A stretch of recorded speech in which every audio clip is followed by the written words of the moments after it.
Hi friends, welcome to Hermes world. இன்றைக்கி நம்ம வீட்டிலே சூப்பராக சாக்லேட் பண்ணலாம். அதுக்கு first 1/2 cup cocoa powder, 1/2 cup ஜாங்கிரி powder, 1/2 cup melted butter, 3 equal குவான்டிட்டியாக எடுத்துக்கலாம். 3 நல்லா மிக்ஸ் பண்ணிக்கலாம். நல்லா மிக்ஸ் பண்ணிவிட்டு அதுக்கப்புறமா உங்களுக்கு பிடிச்சமான நட்ஸ் இருந்தால் போட்டுக்க. நல்லா மிக்ஸ் பண்ணிக்கோங்க. அதுக்கப்புறம் சாக்லேட் மோல்ட் எடுத்து ஃபில் பண்ணிக்கலாம்.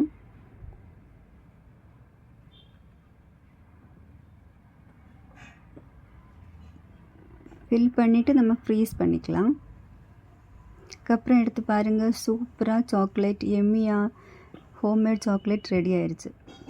இதே மாதிரி நீங்களும் உங்கள் குழந்தைங்களுக்கு செஞ்சு கொடுங்க. வீடியோ பிடிச்சிருந்தா லைக் பண்ணுங்கள், சப்ஸ்கிரைப் பண்ணுங்கள். பாய்.